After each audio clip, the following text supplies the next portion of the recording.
গতকাল কলকাতা হাইকোর্টে দেখলাম যে এক্সপিরিয়েন্সের 10 মার্কস এবং এক্সপায়ারি অফ প্যানেল নিয়ে শুনানি প্রায় এক ধাক্কায় 3 মাস পিছিয়ে গেল।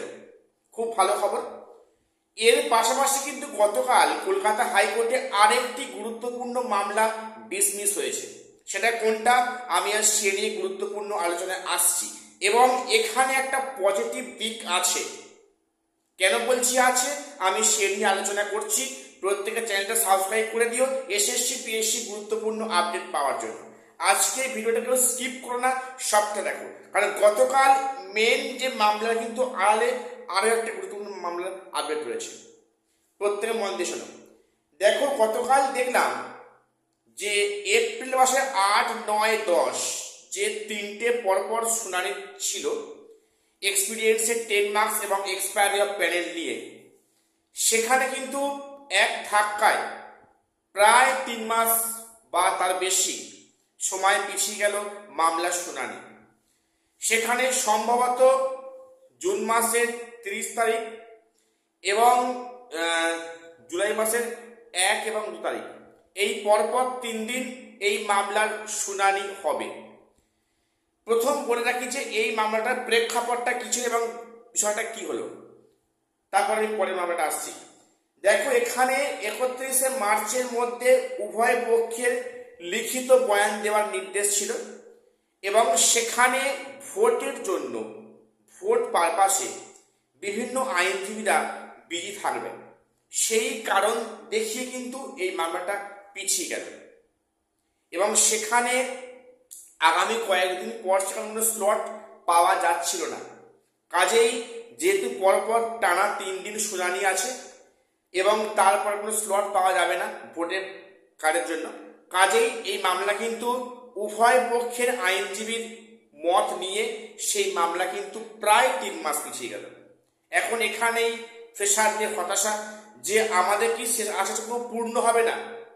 একটা বিষয় দেখো, যেখানে একাদশ দ্বাদশের নিয়োগ প্রক্রিয়া প্রায় শেষের পথে এবং 9, 10-এ ভেরিফাই কাজ শুরু হয়েছে, তারপরে ইন্টারভিউ কাউন্সেলিং আছে, এই প্রক্রিয়া যে এতটা এগিয়ে যাচ্ছে, কিন্তু সেখানে যদি জুন মাসের শেষ বা জুলাই মাসে ডেট পড়ে শুনানি, তাহলে সেখানে 31শে আগস্টের মধ্যে যে নিয়োগ নিষ্পত্তি করার কথা হয়তো হবে না।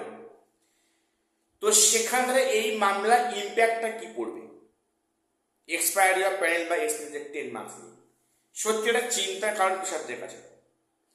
যদিও এই মামলা সুপ্রিম কোর্টে দ্বারস্থ হয়েছে, ডেট পাওয়া গেছে, শীঘ্রই শুনানি হবে।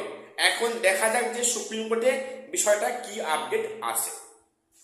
এবারে এরই ফাঁকে কিন্তু এরই ব্যাকে গতকাল কলকাতা হাইকোর্টে একটি গুরুত্বপূর্ণ মামলার সিঙ্গেল বেঞ্চের একটা জাজমেন্ট আসে। জাজমেন্ট ঠিক বলা ভুল, একটা সিদ্ধান্ত আসে। সেটা কি? সেটা হচ্ছে কোশ্চেন ভুল, প্রশ্ন অ্যান্সার রং অ্যান্সারের মামলা। অর্থাৎ মামলাটা অ্যাকচুয়ালি কি ছিল? সেখানে ছিল যে স্কুল সার্ভিস কমিশন যে প্রিলিমিনারি অ্যান্সার কি প্রকাশ করেছিল, সেখানে কয়েকটা প্রশ্নের যে অ্যান্সার প্রোভাইড করেছিল, তারপরে যে ফাইনাল অ্যান্সার কি প্রকাশ করলো, সেখানে কিন্তু সেই অ্যান্সার কিটাকে চেঞ্জ করা হয়েছে। এমন সময় চেঞ্জ করা হয়েছে যখন কিন্তু আর নতুন করে সেখানে কেস করার কোনো সম্ভাবনা ছিল না, যেহেতু সেখানে ফাইনাল অ্যান্সার কি প্রকাশিত হয়েছে। এই সমস্যা এ নিয়ে মামলা দায়ের হয়েছিল কলকাতা হাইকোর্টে। সেখানে পরিষ্কার সিঙ্গেল বেঞ্চ জানিয়ে দেয় এটা রুলস যেহেতু ভায়োলেট করেনি, যেহেতু এটা রুলসকে ভায়োলেশন হয়নি, নিয়ম ভাঙা হয়নি, কাজে এই মামলার শুনানি হবে না, এটা ডিসমিস। কেন? সেখানে রুলসে বলা আছে কি যে প্রিলিমিনারি অ্যান্সার কি প্রকাশের পরে তুমি কোশ্চেন অ্যান্সার করতে পারো, কিন্তু একবার যদি ফাইনাল কি বেরিয়ে যায় তাহলে সেখানে কিন্তু নতুন করে অ্যান্সার চেঞ্জ করার অপশান থাকে না। কাজেই এটা যদি করা হয়, এটা তার নিয়মকে ব্রেক করা হবে। এই মর্মে যে এখানে কোনো রুলস ভায়োলেট হয়নি, কাজেই এখানে এই মামলাটা অর্থহীন, যুক্তিহীন, এটা ডিসমিস করা হয়। এখন এই জায়গাতে কিন্তু একটা নতুন করে মানে পজিটিভ দিক আছে, সেটা কি আমি সে নিয়ে আলোচনা করছি। দেখো, যখন গেজেট প্রকাশ করে সেখানে কিন্তু এটা বলা ছিল না যে এক্সপিরিয়েন্সের 10 মার্কসটা ইন্টারভিউ আগে দিয়ে অতিরিক্ত 10 নাম্বার পাইয়ে দিয়ে ইন্টারভিউতে পাঠানো হবে। অর্থাৎ গেজেট পড়ে যেটুকু মনে হচ্ছে এখানে পরিষ্কার উল্লেখ আছে যে আফটার ইন্টারভিউ সেখানে একাডেমিক সালে যোগ করার পরে ইন্টারভিউর পরে সেখানে কিন্তু এক্সপিরিয়েন্সের মার্কসটা যোগ হওয়ার কথা। কাজেই এখানে তো রুলস ভায়োলেট করা হয়েছে, তাহলে সেখানে